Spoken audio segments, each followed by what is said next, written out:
Shalom, kali ini kita akan bicara tentang blessed families, keluarga-keluarga yang diberkati. Tuhan ingin supaya kita bisa menikmati apa yang Ia janjikan. Bahkan itu sudah dinyatakan dari kitab Kejadian ketika Dia membentuk manusia, pria dan wanita, kemudian Dia memberkatinya, ya. Kita baca ayatnya ini ya. Dari Kejadian pasal 1 ayat 28.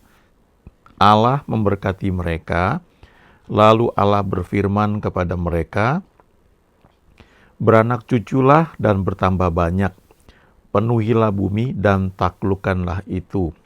Berkuasalah atas ikan-ikan di laut dan burung-burung di udara, dan atas segala binatang yang merayap di bumi."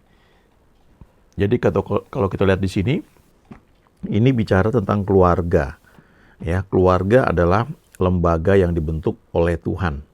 Bahkan ketika dibentuk, hal pertama yang dibuat adalah Allah memberkati mereka. Ya, setelah itu baru berfirman, "Beranak cuculah dan bertambah banyak." Jadi hal pertama yang perlu kita ingat bahwa ketika masuk dalam pernikahan, maka kita perlu berkat Tuhan.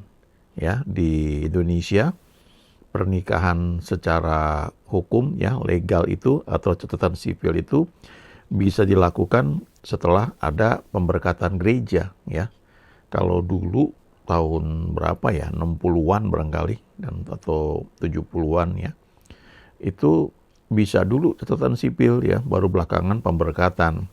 Jadi karena sudah menikah secara legal, ya, secara hukum di catatan sipil, maka banyak yang pasangan itu sudah tinggal bersama, padahal mereka belum diberkati di gereja, sehingga seringkali itu menjadi masalah dalam kehidupan mereka karena tidak ada blessing, ya, nggak ada berkat dari Tuhan.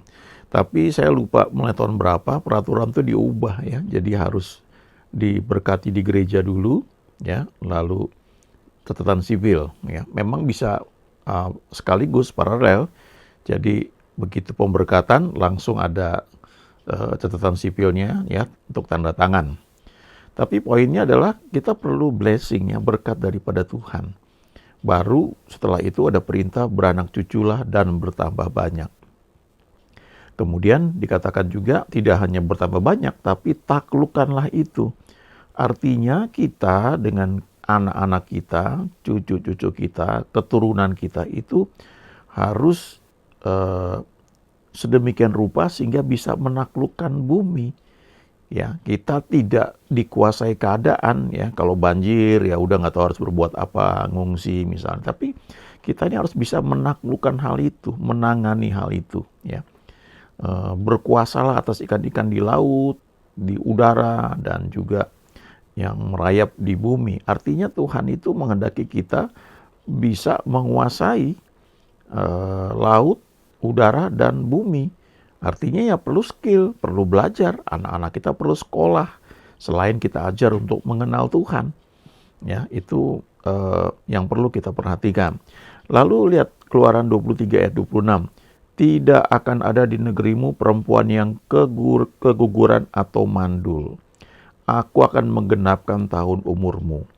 Jadi ini salah satu yang Tuhan janjikan, ya, bahwa tidak ada perempuan yang keguguran atau mandul.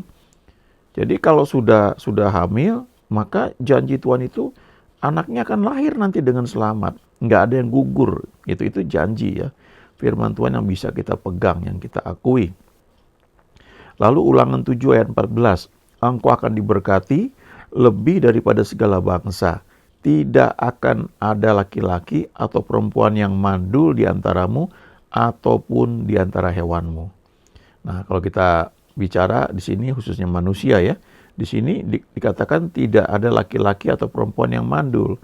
Jadi rupanya kadang-kadang seseorang itu, ya, atau sepasang suami istri nggak punya anak itu bisa saja karena istrinya mandul atau suaminya yang mandul. Jadi mungkin spermanya nggak sehat dan sebagainya. Tapi ini janji Tuhan bahwa tidak akan ada laki-laki atau perempuan yang mandul di antaramu.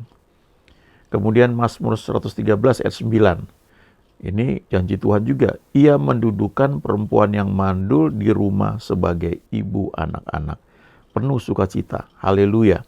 Jadi mungkin ada yang mengatakan, oh dia mandul nggak punya anak. Tetapi Tuhan membuat perempuan yang dikatakan mandul itu bisa melahirkan anak-anak dan dia sebagai ibu dari anak-anak yang dilahirkannya. Ya, walaupun ada juga yang menafsirkan bisa aja ini kan ibu dari anak-anak angkat, ya itu boleh saja orang menafsirkan seperti itu. Tapi kalau kita hubungkan dengan ayat-ayat sebelumnya, maka janji Tuhan bahwa perempuan yang disebut mandul pun bisa melahirkan. Ya, nanti kita lihat ayat-ayat berikutnya. Lalu Mazmur 128 ayat 3 dan 4. Istrimu akan menjadi seperti pohon anggur yang subur di dalam rumahmu. Jadi subur ya dikatakan di sini. Anak-anakmu seperti tunas pohon zaitun sekeliling mejamu. Berarti anaknya lebih dari satu ya. Dan dikatakan di sini seperti tunas pohon zaitun sekeliling mejamu ya. Waktu saya baca ini saya terkesan juga ya. Dulu waktu saya masih kecil, orang tua saya itu selalu mengajarkan kami untuk makan bersama ya. Duduk di meja, ayah saya di kepala meja, ibu saya di sisinya ya, lalu saya sebagai anak sulung di kepala meja yang satu lagi ya. Baru yang lain tuh adik-adik saya gitu. Dan ini seperti firman katakan di sini ya.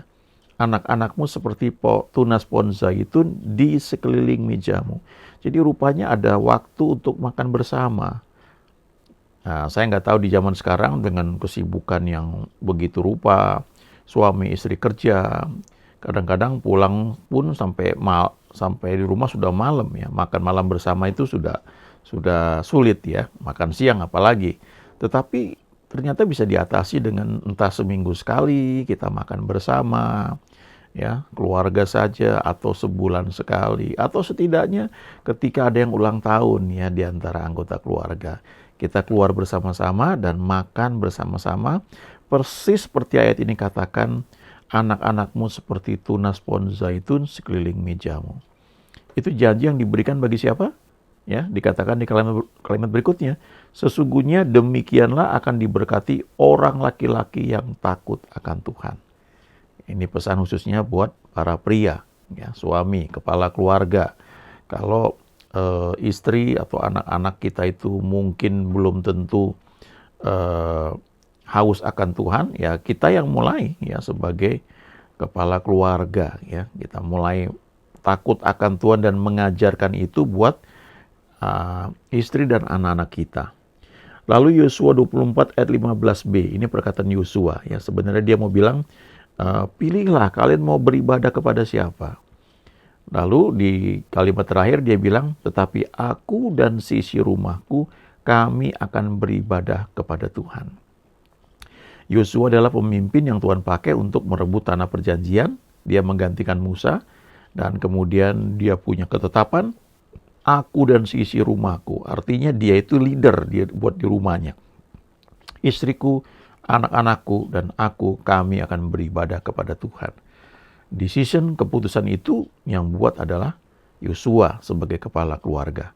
Nah, ayat-ayat ini bisa kita pakai, kita renungkan. Khususnya ketika kita ingin punya keturunan.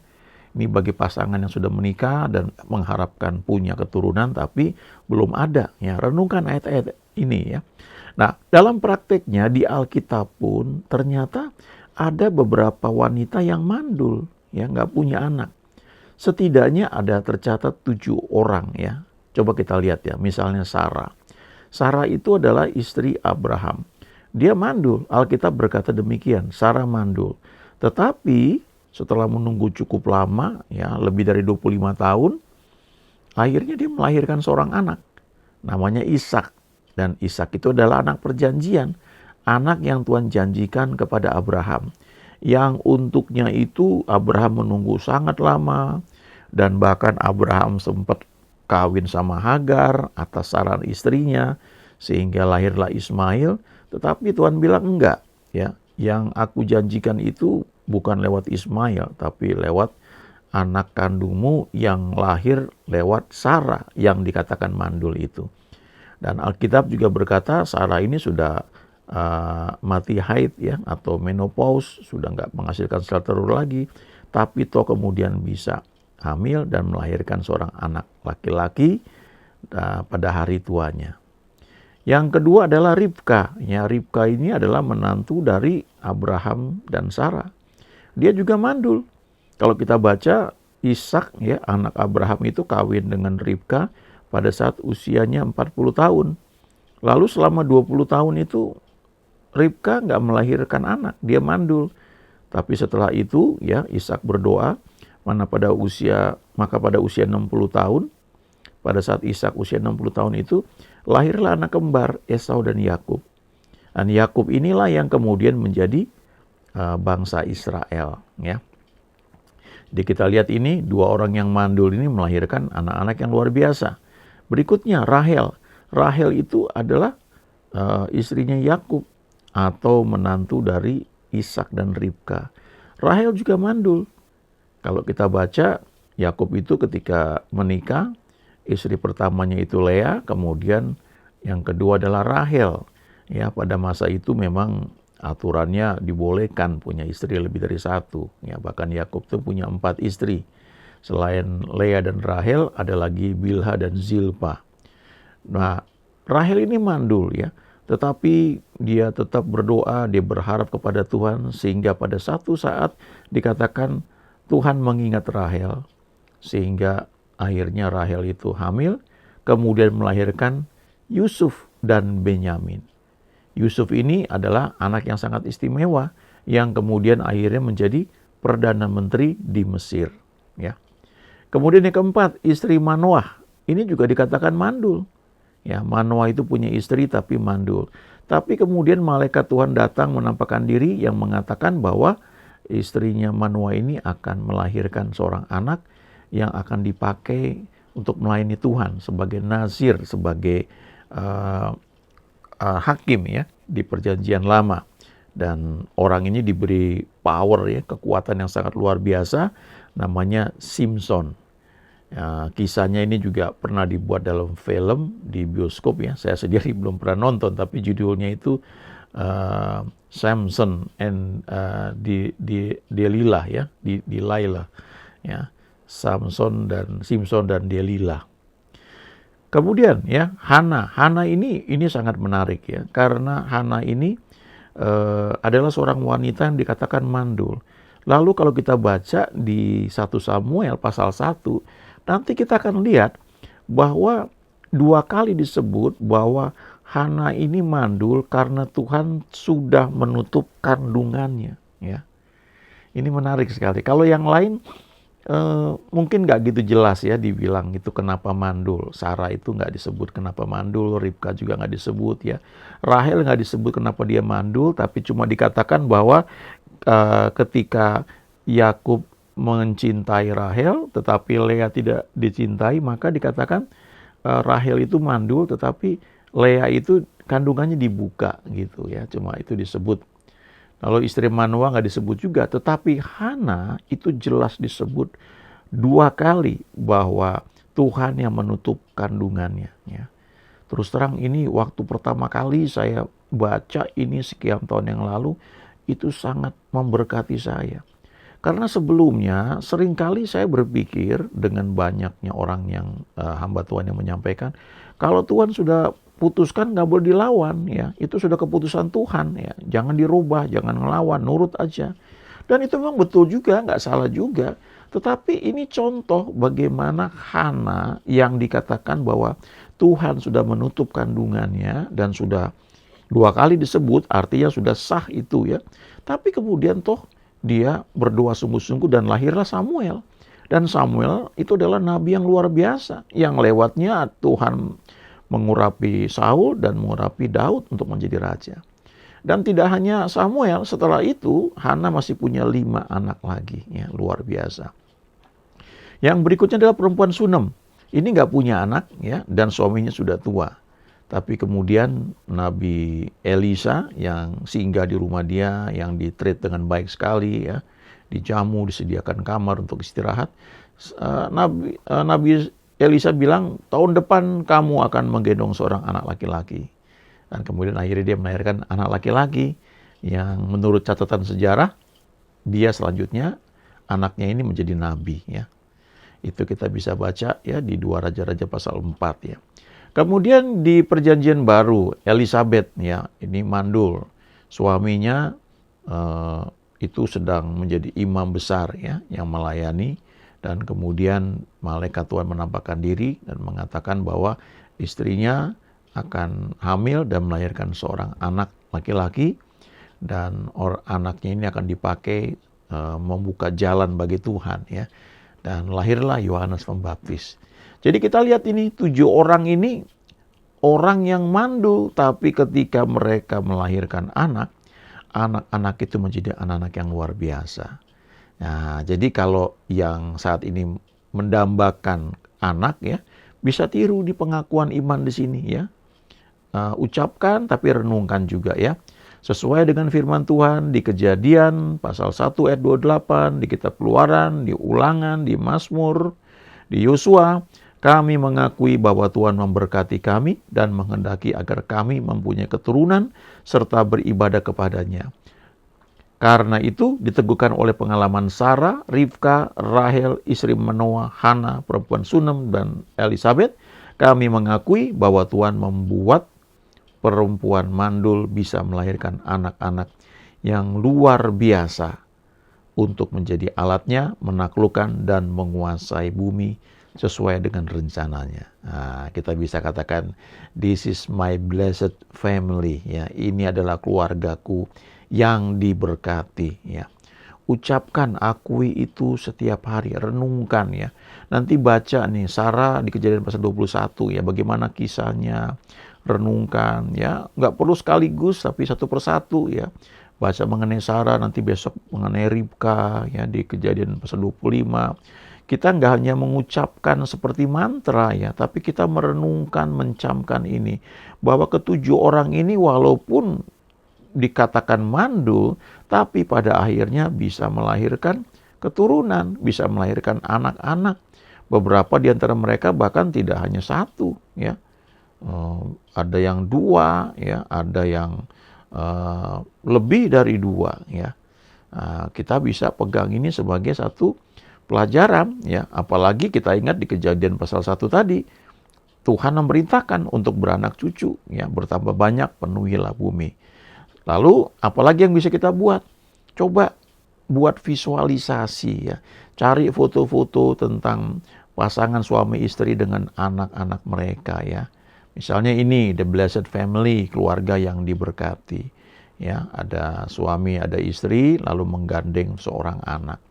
Nah, tempelkan ini jadi satu visualisasi ya, gambaran ya. Itu akan berbicara banyak sekali ya, tempel di buku harian kita, atau buat jadi stiker, tempel di handphone, ya jadikan screen saver ya, atau di cermin kita ya. Atau yang mendambakan tidak hanya satu anak tapi 2 anak ya. Entah laki perempuan atau dua-duanya perempuan atau dua-duanya laki-laki. Lalu bayangkan sedang di pantai ya, bermain bersama-sama ya. Jadikan itu satu visualisasi ya, di imajinasi waktu berdoa atau waktu mengakui firman Tuhan ya. Contoh lain lagi seperti ini misalnya ya. Satu ketika ya, yang belum punya anak ini bisa bilang, waduh, suami istri bisa foto bersama dengan 2 anak yang lucu, ya, yang manis, yang ganteng. Itu jadikan satu gambaran, ya, visualisasi. Percayalah bahwa Tuhan itu memang menghendaki kita punya keturunan, ya. Walaupun prakteknya ada orang-orang yang nggak mau punya keturunan, ya itu sah saja, itu kan pilihan, ya. Ini lagi ya, mungkin nanti jalan-jalan ya, ada anak perempuan dan ada anak laki-laki, lalu camping ya, jalan misalnya ya. Akui ya, ucapkan, renungkan firman Tuhan. Dan nanti di tahun ini juga ya, bisa jadi sangat mungkin ya, engkau akan melahirkan dengan normal, dan akan melihat bahwa Tuhan itu Tuhan yang baik, Tuhan yang ajaib, Tuhan yang luar biasa. Haleluya. Amin.